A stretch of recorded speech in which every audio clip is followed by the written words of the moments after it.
Bim! Guess what? I've done a complete reset and we're back.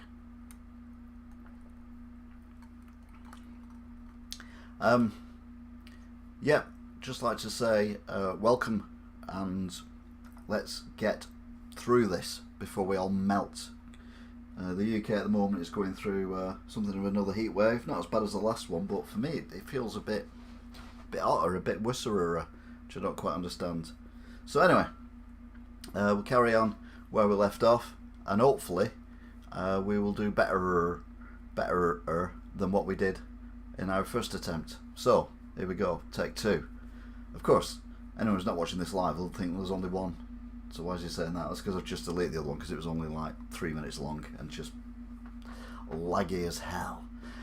So carrying on from last week, we were talking about Lionel Messi. No, we weren't. We were talking about Alpine, and I saw this rather fabulous image saying that Lionel Messi is to race for Alpine in 2023, and it just kind of went on about what we were on about last time.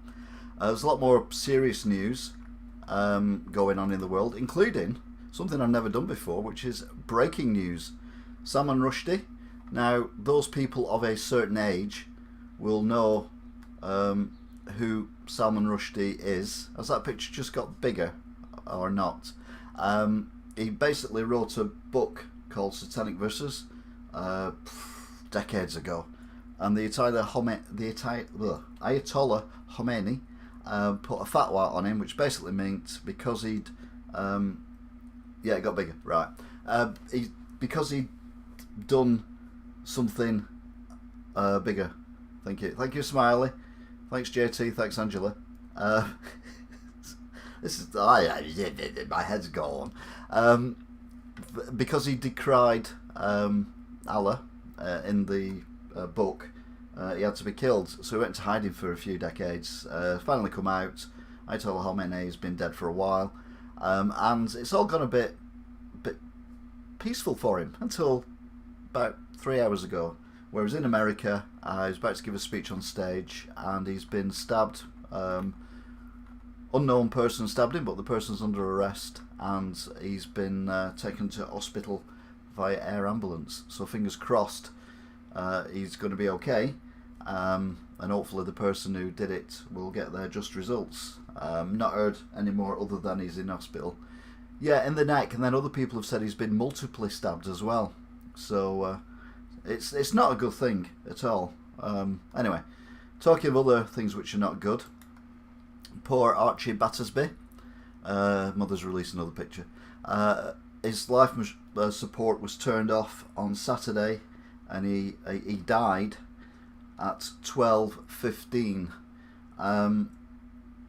Technically, he'd been dead a lot longer than that, sadly. And you can, like I've said before, you can see it from both sides of the family, of the hospital and the family.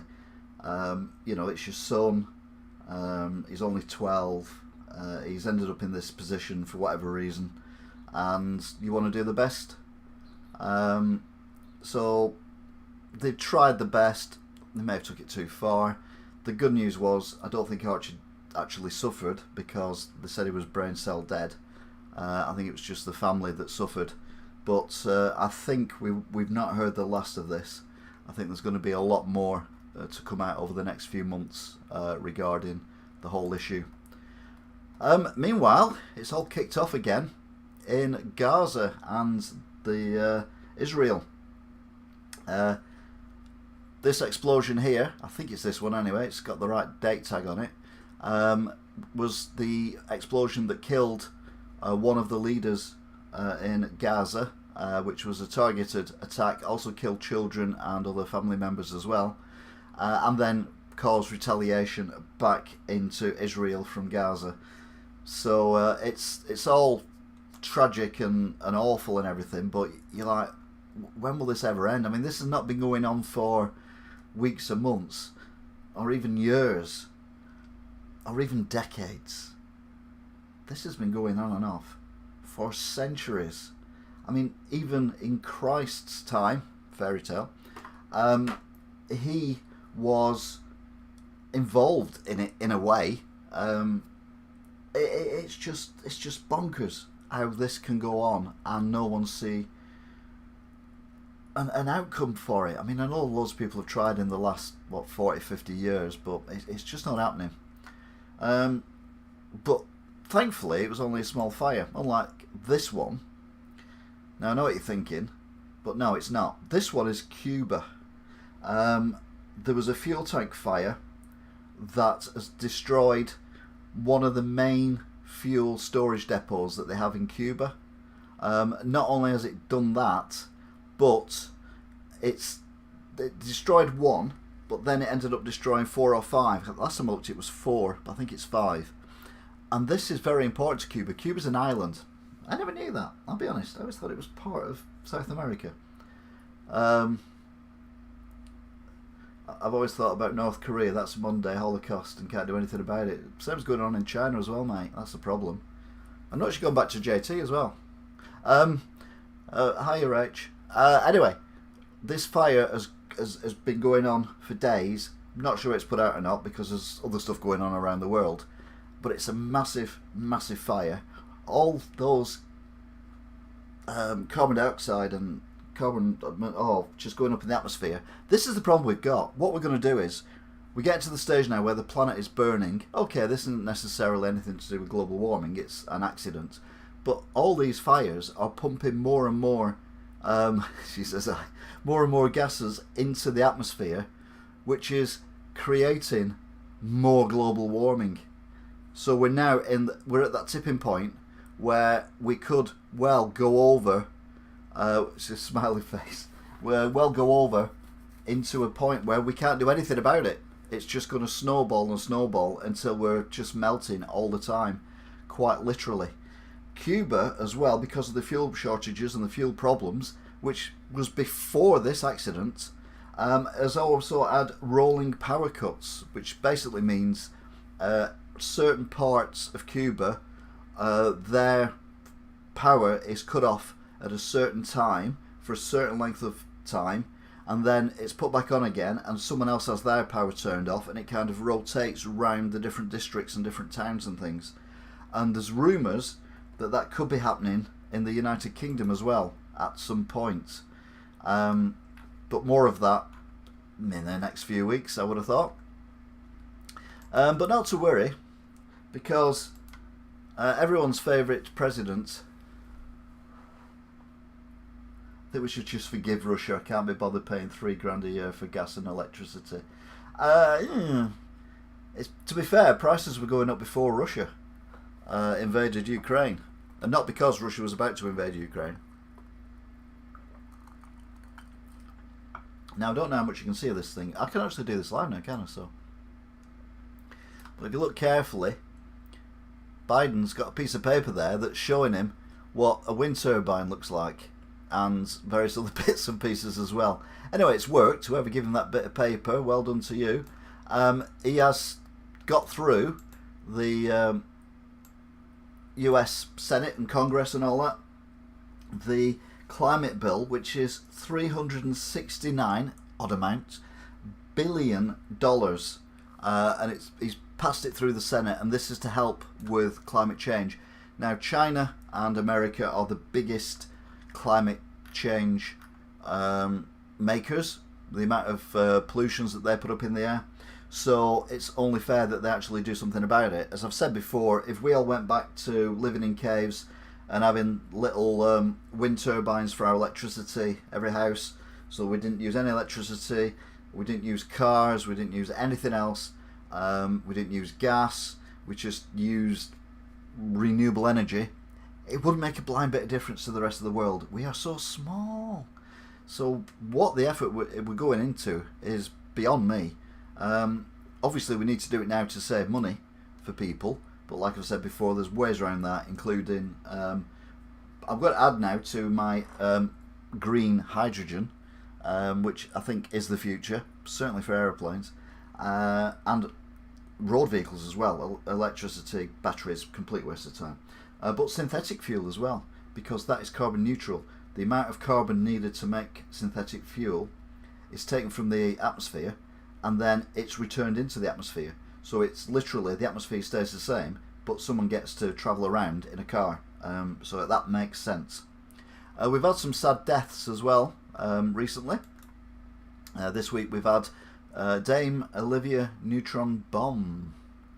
Wish we could get nuclear plants up soon. Yeah, there are some mini nuclear plants that they're on about doing, which are probably about the size of a warehouse. I mean, you know, it's a nuclear plant. It's not going to be the size of a Vauxhall Nova or a Chevette. But obviously you've got security, and they need to be, you know, allocated. People won't want them in the backyard, but it's like, well, you know, if we put a little nuclear power station, you know, in between Liverpool and Manchester, in the middle of nowhere, and that can power Liverpool, Manchester, and all the towns around, and your energy bills are going to go back to where they were 12 months ago, you'd be like, yep, we'll do that. But yeah, sadly, it's not going to do. So yeah, Dame Olivia Newton-John has passed away, sadly. She was 73. She'd had a long battle with cancer.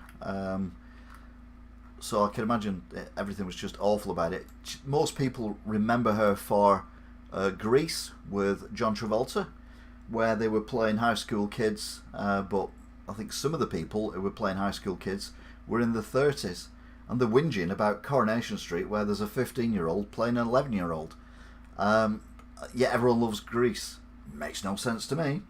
But I remember more for the video for Physical. Let's get physical, physical. I wanna get physical. Where basically, at the time, I had more, obviously, male version, but her body. But now, I've got the body of the people who were with her doing the acting and all that. So it's beer bellies, and man boobs and all that kind of thing. So yeah, that was funny, and I actually bought the single as well. I thought it was quite a good tune. She also did Xanadu as well, which was something with ELO, but a lot of people are not familiar with that. We've also lost as well this week Raymond Briggs.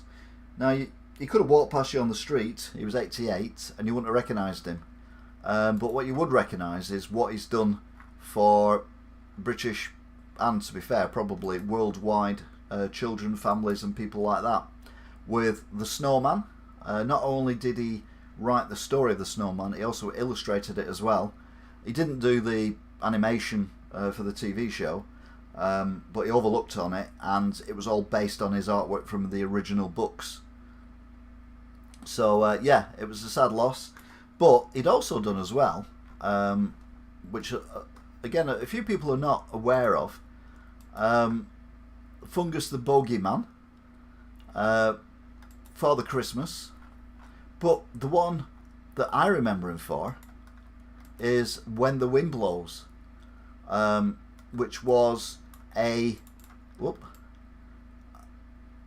cartoon in the same style as The Snowman, about nuclear war, with this elderly couple who sadly, well, I'm not going to tell you how it ends, you have to watch it, but yeah, it's very moving.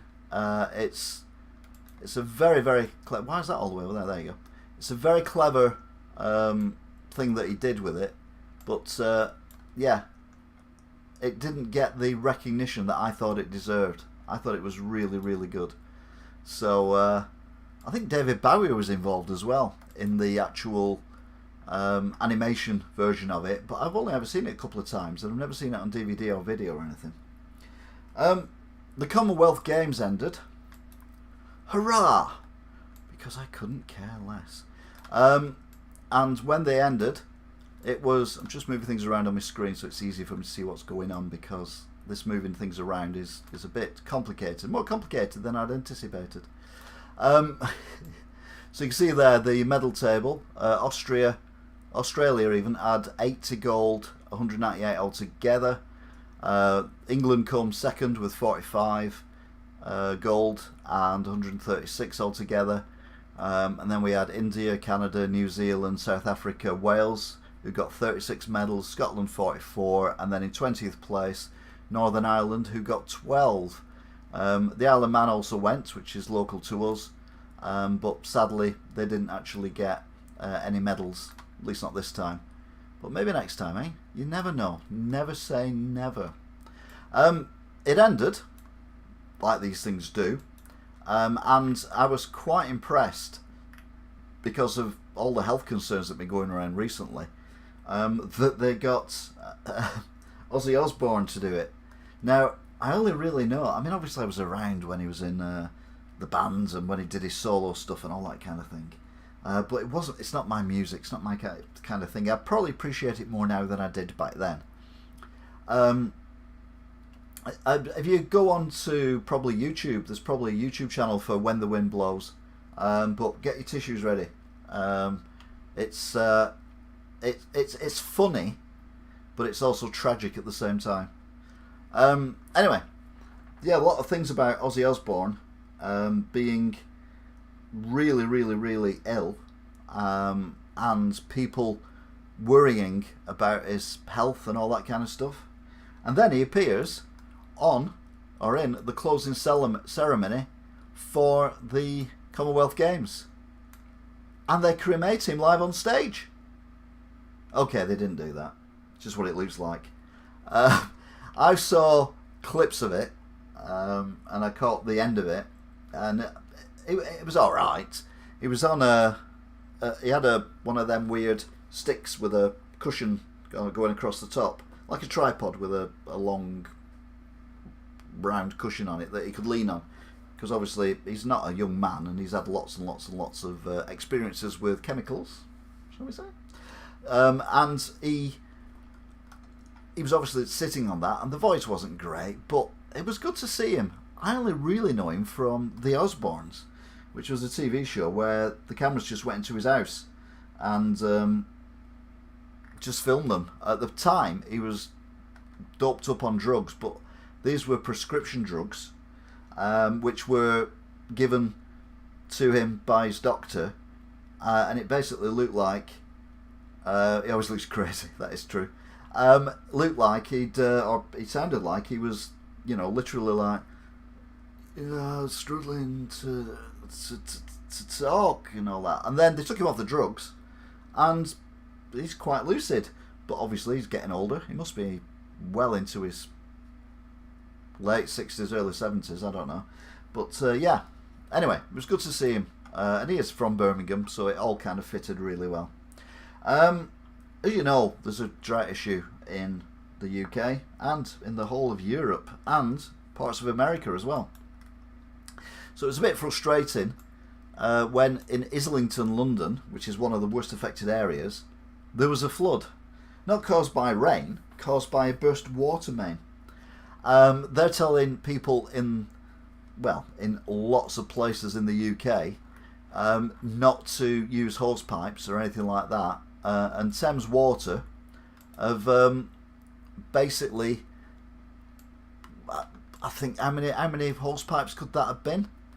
Billions of hose pipes? I don't know. But those are the areas in Deep Pink which have now got hose pipe bans, and not hose pipe bans, but they're in drought, and Yorkshire and the West Midlands are likely to move into drought. Now, I live in the northwest, and that's very unlikely at the moment that we're going to go into drought. However, I did have a look at the reservoirs when I went over the Pennines the other day, and they don't look great. So fingers crossed we do get some rain. So the rain that we've had in the UK has made the country look somewhat different. This is the southwest of country of the UK, so this is like around London area and everything, and that they were taken roughly a year apart. So you can see green and pleasant land, and then you can see what looks like desert, and that's in 12 months. Such as us though, if you see in the corner there where my neck is, oh, wrong way, you can see that little bit there, that's France, and that's the same. It starts off green over there, and now it's sandy coloured. There are fires everywhere at the moment, and like I said to you before, that is what's making us greenhouse gases more it's just feeding the greenhouse gases and the global warming. And I don't know how we're supposed to get away from it. This is a river in Germany, or was it France? Might be France, where the pleasure boat there that takes people on tourist rides isn't just high and dry. If you look very, very carefully, if I can zoom in, I'm not sure about this zooming in malarkey, but we'll have a go. Oh yeah, there you go, that works better. You might be able to see that there is some water there. Where is it? There it is. That little bit there. That is, sadly, that is the river. That's all that's left of it. Not enough for a boat, and fish are dying left, right and centre as well, mainly due to the fact that they need oxygen, they need a flowing river, and they need it to be cool as well. And at the moment, it's none of them things. They're doing it in the UK as well. They're moving fish out of the... At least it's still floating. Well, it's not. It's just resting. It's like in a dry dock. It's definitely not floating. I mean, that's not mud. That's sand. So yeah, it's everywhere, and people have got to make sure that we sort things out. Deliberate fire, apparently caused by a cigarette. If you listen to Russia, so it must be true. In an airbase in Russia, well, in Crimea, which was annexed by Russia. So basically, this is, thank you. This is in Crimea now. A lot of people don't realise that Crimea was part of Ukraine, and then Russia just kind of moved in and took it. And the leaders of Ukraine at the time kind of let them. There was a lot of worldwide ridicule and sanctions and stuff like that, but nothing really come of it. And then when they tried to take Ukraine proper, that's when it all kicks off. So this is in Ukraine land, but it's now controlled by Russia, and it's a Russia airbase which they've been using to fly over and attack various places in Ukraine. Now, the Russians are saying, amongst many other things, that it wasn't an attack by Ukraine. It was actually a discarded cigarette that caused the explosion. I mean, explosion in more than one place at the same time from one cigarette? What did they do? Did they have did someone have a can of fuel with a hole in it and they just kind of walked around the whole airbase, and then this one cigarette lit it and it just kind of went round and blew it all up in one go? I have no idea. But the satellite image that they've got of the airbase afterwards is quite clearly showing, I like this new idea, all these aeroplanes that have been destroyed in their bunkers on the runway, and well, devastation. And yeah, Russia say, oh, it was a cigarette. I know smoking's dangerous, but I don't think it's that dangerous, I'll be honest.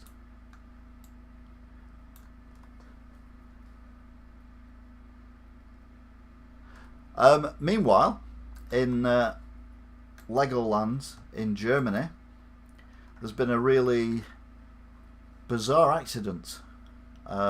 Many people injured, over 30 injured in fact, as a roller coaster went wrong and one crashed into the other one.